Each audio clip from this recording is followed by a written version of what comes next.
अपने प्रमोशन की खुशी में आज राहुल अपनी पत्नी को शहर के सबसे महंगे रेस्टोरेंट में डिनर के लिए ले जाता है। दोनों आज बहुत खुश हैं क्योंकि राहुल की पगार 1 लाख महीना जो हो गई है। पहले जो 80,000 महीना थी, आज राहुल की पत्नी स्वाति की खुशी का कोई ठिकाना नहीं है।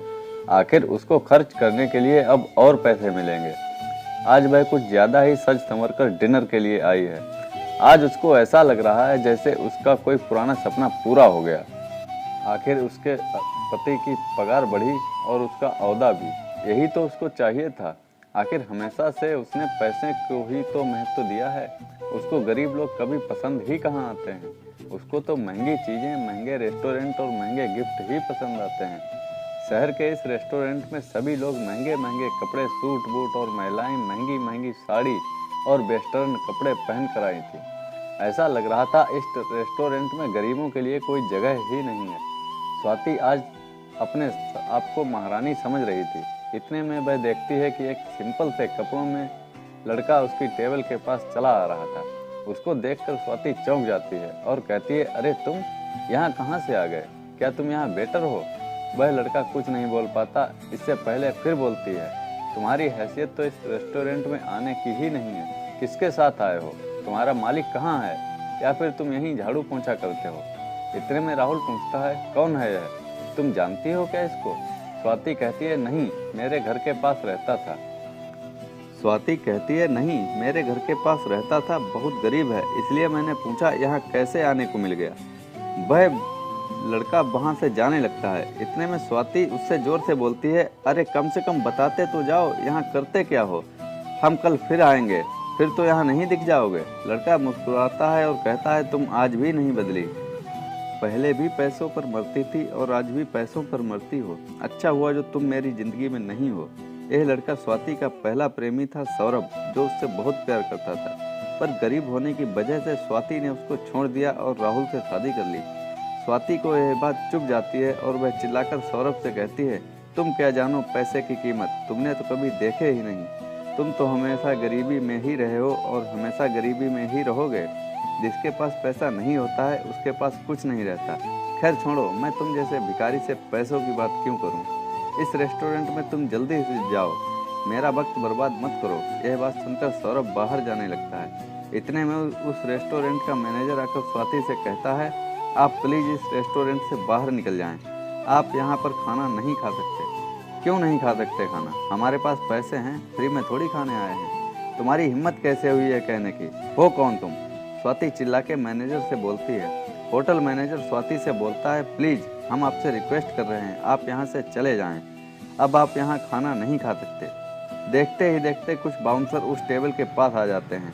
ऐसा लग रहा था अगर अब स्वाति फिर चिल्लाती है तो दोनों को यह बाउंसर बाहर फेंक देंगे। इतने में सौरभ मैनेजर से कहता है, अरे इस सब की कोई ज़रूरत नहीं है, इनको शांति से खाना खाने दो और इसके बाद इन दोनों से बिल मत लेना। और हाँ, यह ध्यान रहे अगली बार ये दोनों यहाँ ना आने पाएँ।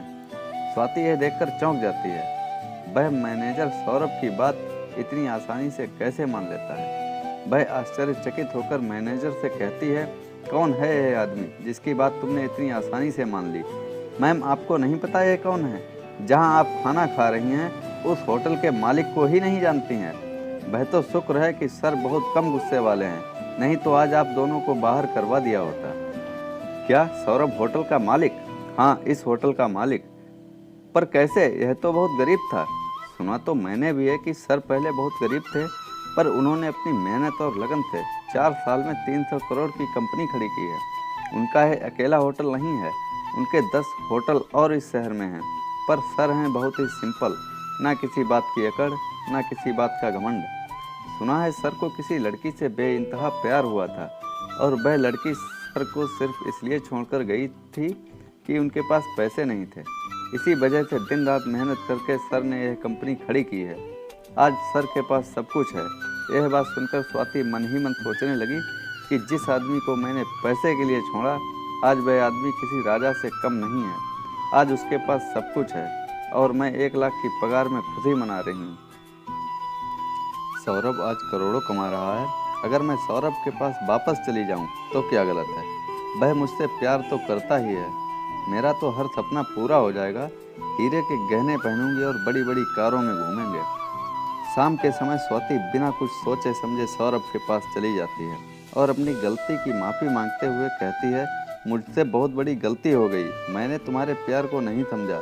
आज मुझे एहसास हुआ है कि मैं तुमसे कितना प्यार करती हूँ और तुम्हारा प्यार कितना सच्चा है। सौरभ, मैं अपने पति के साथ बिल्कुल खुश नहीं हूँ। अगर तुम मुझे अपना लोगे तो मैं अपने पति से तलाक ले लूँगी और तुम्हारी हो जाऊँगी हमेशा हमेशा के लिए।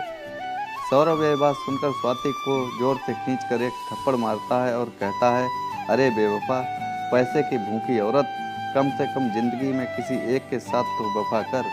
कल तूने मुझे पैसों के लिए छोड़ा था और सिर्फ आज पैसों के लिए तुझे मुझ में प्यार दिख रहा है। जब मैं सिंपल कपड़े पहने तेरे सामने आया तो तूने फिर मेरा मजाक उड़ाया। अगर तुझे मुझसे प्यार था तो पहले ही अच्छे से बात करती ना, मुझे तो बेटर समझकर गाली दी तूने।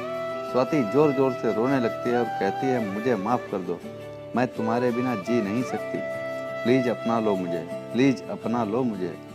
सौरभ स्वाति से कहता है, याद है तुमको, मैं भी उस दिन तुम्हारे सामने ऐसे ही रो रहा था, अपने प्यार की दलीलें दे रहा था। मुझे इस बात का दुख कम है कि तुम मेरी नहीं हो पाई, और इस बात का दुख ज़्यादा है कि तुम सिर्फ पैसों की भूखी हो। मैंने ऐसी बेवफा लड़की से प्यार किया जिसकी सोच इतनी गंदी है। भगवान का शुक्र है उस वक्त मेरे पास पैसे नहीं थे, नहीं तो तुम्हारा यह घिनौना रूप मैं कभी देख नहीं पाता। अब मेरे घर से निकल जाओ, नहीं तो मैं धक्के मार कर बाहर फेंकवा दूंगा और तुम्हारे पति को तुम्हारी सारी सच्चाई बता दूंगा। यह सुनकर स्वाति रो रो कर वहाँ से चली जाती है और दोबारा कभी मुड़कर नहीं देखती है। दोस्तों, आपको बेवफा की लव स्टोरी कैसी लगी? यह कहानी उस लड़की की है जो हमेशा अपनी ज़िंदगी में सिर्फ पैसों को ही महत्व देती है। आज के समय में ऐसे कई उदाहरण देखने को मिलते हैं। हम सब यह भूल जाते हैं कि वक्त सबका बदलता है और हमको पैसे के लिए अपने रिश्ते नहीं बदलने चाहिए। प्यार हमेशा सच्चे दिल से करना चाहिए, तभी हम अपने जीवन को सफल बना सकते हैं। तो दोस्तों, कैसी लगी ये कहानी? लाइक करें, कमेंट में हमें बताएं और चैनल को सब्सक्राइब करना ना भूलें। धन्यवाद।